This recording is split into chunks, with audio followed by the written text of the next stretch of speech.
Alléluia, amen. Nyaka fuma penkora chofifie de mavomi. Amen.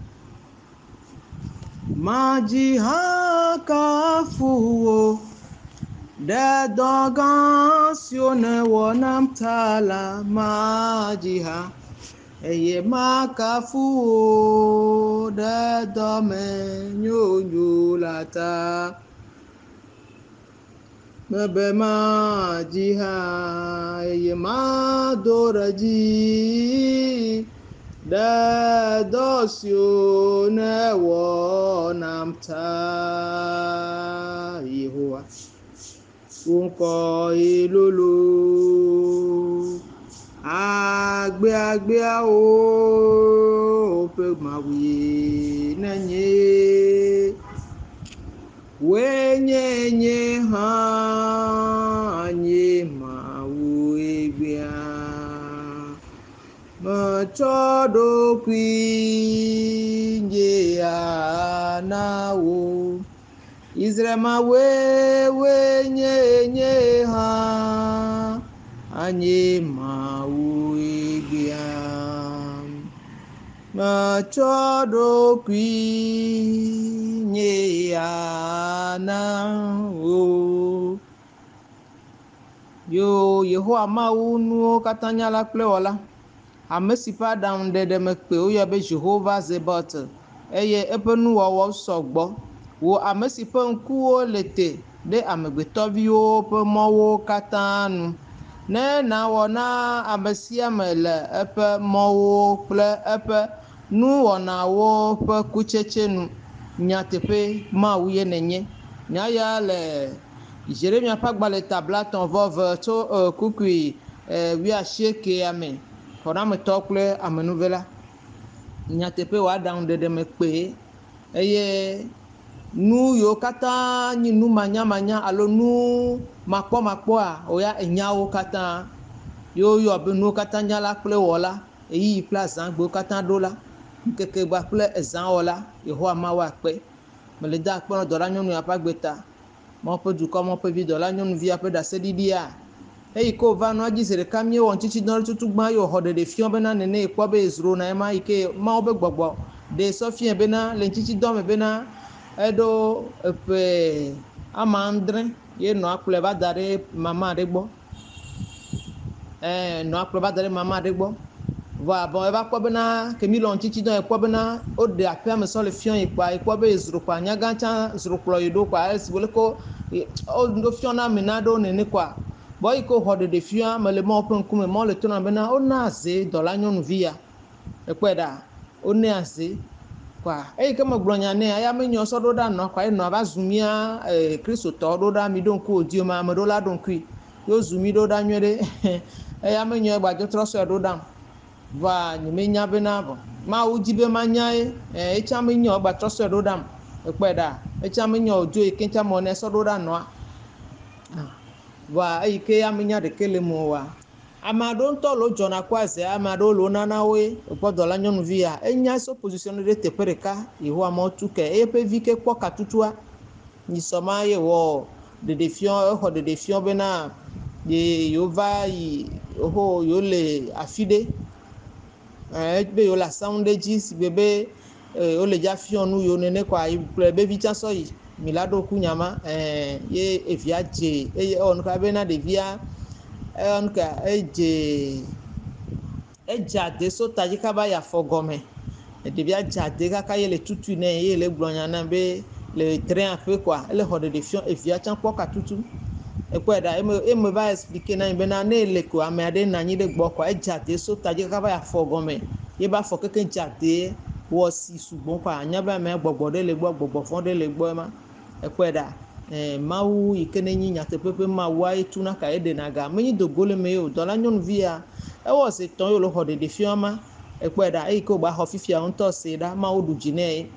ye ŋuti ɖe ne ame ɖe nye azetɔ mi se nyuie ɖe miadzetɔ yewo le nu ya dzi mi gbe dzimetɔtrɔ mi le dzi mɔ ne yra yewoa Mawu medza yra mi o ɖoa Yehowa Mawu wɔe na mi bena miatrɔ dzime va mi gbe ye mi lia ɖe me da ɖea mi la nɔ trɔ si akonto nene ye mi menyo mi se mia nɔviwo ƒe ɖaseɖiɖi be akɔ yewo ba ze gbedzia mi la kpli bɔ Mau pezula gbami le Yesu Christo Nazareth opon comme me nyanye ke mele gbra. Dans la nyɔnuvi ape de défi ko xɔ fifi atrɔ se témoignage anyuie de ekpe ɖa o de nugbegble aɖe le eme ma o de nugbegble aɖe le eme tamedzi ma to no bena wo ŋutɔ we la lɔ ye gbegble la de ɖa le me o o be mina mia tso woƒe ka mia ɖe woƒe ga ƒu gbe ɖa mele da akpe na Mawu ɖe dɔ la nyɔnu ya ƒe agbeta besɔ ŋutu kple dodoɖedzi na miaƒe abɔmavɔ la elabena le dɔ dzi ame yi ke ne bɔbɔ ye ɖokuia eye Mawu wɔna nuka eye Mawu tuna ka ta glodzoglodzo me subɔ Mawu bɔbɔ nyenye subɔ Mawu lo mo ƒe dukɔ mo nye ga yra oke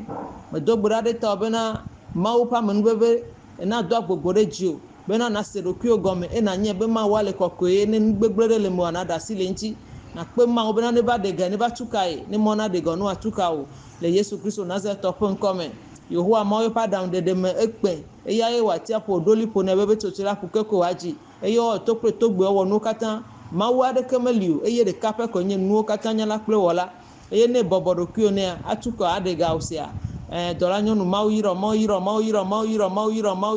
yirɔ le Yesu Kristo Nazareth ƒe ŋkɔme meda akpe na mɔ ɖe wa gbeta eye megabiɔ le sia me kɔ ʋua tre nu bena agbomabumabo na ʋu na o sia le Yesu Kristo Nazareth ƒe ŋkɔme mɔ ƒe dukɔ yi ke ne se daseɖi hã medo gbe ɖa ɖe ta bena Yehowa Mawu nana bena wo hã nakpɔ katu kple gaɖeɖe nu yi ke dzi ne le deza nea ye mele so asi o ana so asi o daseɖiɖi ɖe tsã va ŋdɔkusu ya magblɔ tsã se ɖeka Israel ƒe Mawu medo wo ɖe dzi si mekpɔ wo mekpɔ nuwo katã amenuvela fofo ye nenye si mekpɔ wo mekpɔ nuwo katã amenuvela fofo ye nenye haleluya haleluya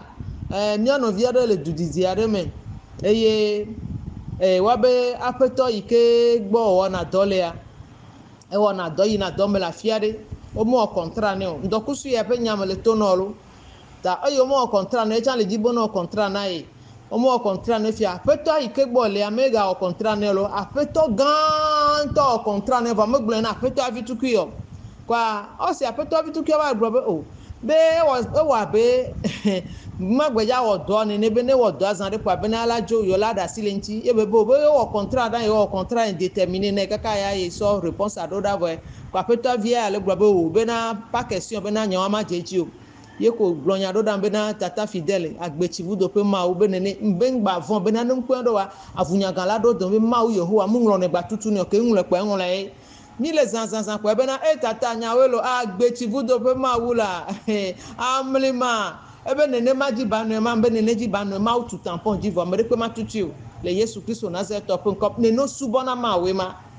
ne le subɔ Mawu dzi bena nanɔ yi ŋkɔgbe ame ɖe me subɔna Mawu ɖe enya nu yi ke ta ye Mawu yra ne tɔwa nyateƒetoto adzɔ le hua me kɔ ɖokui sɔ vɔsa gbagbe ƒo ŋuti na wòaɖo ʋusrɔ̃ Mawu la nɔ yirɔ ebena yayira ye he va na nye kudo la ebe yayira ye he va na mi la bena ame ɖe ƒo fi do mia yatrɔe sɔ zu yayira baba na ame ke la kɔ mi kpɔ be la tsi ali dzi o Mawu ƒe dukɔ Mawu ƒe vi mele subɔ mɔ ɖe wa gbeta eye megale do mɔ ɖe dzi ɖe mama yi ke ne xɔ ɖeɖefiɔ yi ke amewo le xɔ ɖeɖefiɔ geɖe ku ɖe miabe ƒuƒoƒea ŋuti mesɔ ŋuti kɔkɔe na Mawu be ŋutɔ ne kɔe ƒe ŋkɔ ŋuti eye mele yira mi amewo katã le ɖi ɖasea ewo yi ke Mawu wɔ nua nɔ vɔ yo gbe be mle dza ɖi ɖase yo le funua megbe ma gblɔ nɔ bena ewa dzie na tsi ma megadza yi ŋkɔ elabena evangeliste wo mia katã mi nyi wo ɖase ɖiɖi la na ame ɖe la trɔ dzime vɔ yi ke wo be amewo la va se be gbe ye tata wo ŋutɔ la gblɔ nya nye mele dza gblɔ aɖeke ne gbɔ kɔkɔe megblɔe na mo ekpɔe ɖa ame ɖeke megaɖo na aɖeke na bena mawɔ na ye lo Mawu gbɔ ye mele enya yi ke gblɔ na ma eye mawɔ nɔ haleluya Mawu ƒe dukɔ Mawu ƒe vi mina miabu Mawu mina miade kɔkɔ miaƒe Mawu ŋuti mi ne ganɔ alɔgblɔdɔ le Mawu ŋuti o Mawu ya elɔ mi ne dza wɔna kpoa ewɔ ne se ɖeka mi kpɔ fofovi ma yi ke ehu dɔ pe aprantiwo le esi vɔa ke fofoa kɔ ebe vi va da ɖe gbɔ kpoa ɖevia nya aprantiwo keke gble dɔ nɛ bebena ye ŋgba kpɔna dɔwɔnɔ kakaka vɔa wova sɔ odio ɖo ɖa ye bevi tsã dzena dɔ ŋkuvi le ve ɖevia ne yi kɔndzia wola wɔ analyse ke tɔ vɔa ega ye vɔ be ŋkuvia mu le wɔ ho mu gble ye mo be surface akpoe le nenema azetɔ tu aɖi ɖe ŋkuvi dzi na ɖevi ya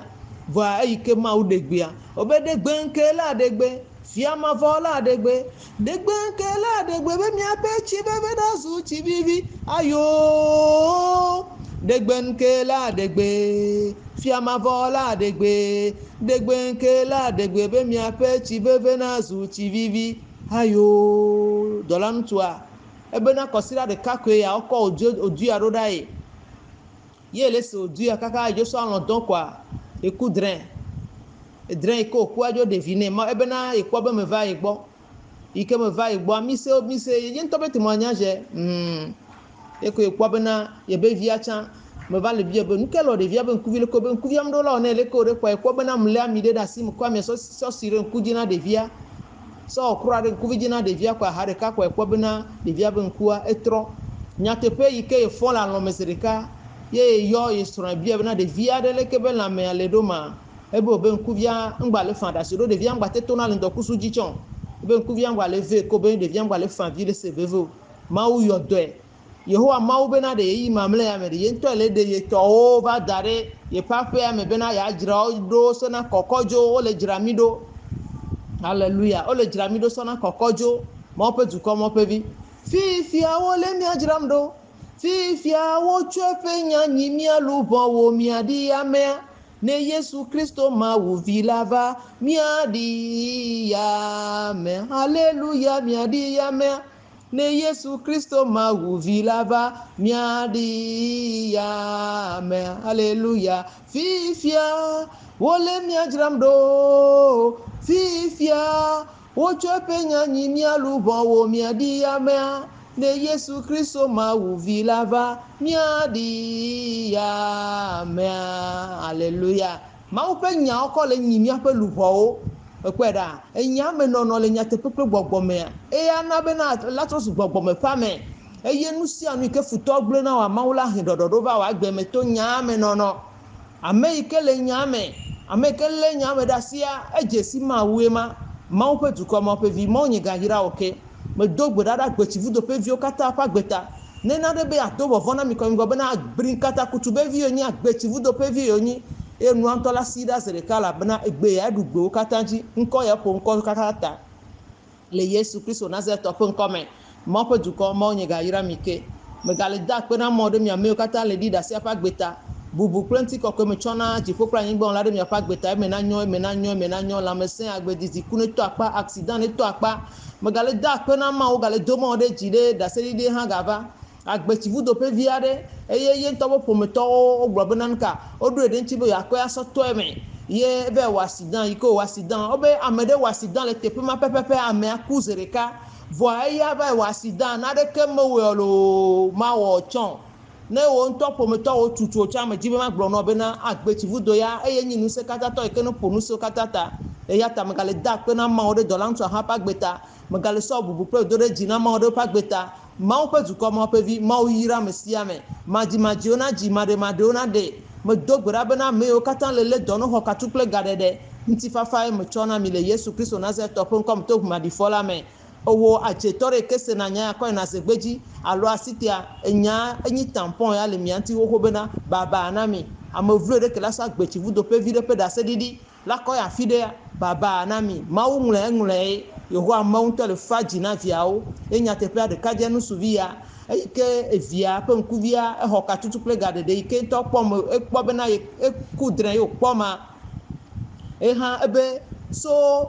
semaine kemeye senuka yelese odi oko odi enyodo da ya e ndem ke kwa mu odopo eye ke vale ji do kaka fifi ayo le odo yele pojijo le dokweme be le da pe na mawu yele da pe na mawu ha ne ma ko chon la pojijo le dokweme nti fafa de to la na mesia meme eya mesia no da pe na mawu eye mi la no jijo popo me Yesu la komijo mi ma na fifa fa me Yesu la ba komijo e me la nyona mesia me enti no va te pe akwa ajo lo ho ame mia o la fi apo me vi o mi enyi na mesia me ke la va kwa na ne manya be na yeva vone me gbule na mo ne gbogbo ko va to na ma no vinye Kristo to ela nyira na wonto amesia me ke la va kwa na manya ela don wonto jioe fika ne to nuka jinele ye ben kwa ya ameya na do group ameya aha okay nuka jinele ma ne wonu ya na ipo oju ya ne gbaso ama wo chan me gba no ne jike ka se ne keke ma gbade na nu sofiona eso a mia be frede ka ha ko oju ododo dam be nenema ye pe vi le kwa ha de ka kpa de ko de so fion bla de vi so aze gbogbo do de vi ame de vi nyɔnuvi ye ko de vi ba fɔ gɔme so fion le do gã de me ko wɔ na ku de vi ba ko pe nyenye ba da de do ame ma mi kpɔ nu ke mia no le wɔ ku do mi da wa nya srɔ̃ dzo le gbɔ wa gble do me na de vi aze tɔ yo nya zo dze wo dzi wa tu vi dɔ no bo ma dzi vi o wa wɔ nu fitifiti o kudo no vi ye kristotɔ me dzi ma gblɔ no be nku no ƒoƒo na o sia na si mu kplɔ la ba hin ha pe nene eye na gbe nu le nu vɔ gbɔ vola na nɔ te ɖe satana ŋuti ne satana ne si ɖa le ŋuti o labe ne satana wo nyi lo ezo ne dzo dzi ne dzo dzi ne dzo dzi ame vɔɖi ne ge dze ƒe gbegble me mɔ ƒe dukɔ mɔ ƒe vi mɔ nye gayirɔ sia le yesu kristo nazareth ƒe ŋkɔ ma ku agbe na nɔ míanɔ agbe eye ɖela yesu kristo la va kɔkɔ mi dzo le yesu kristo nazareth ƒe ŋkɔ me amen shalom.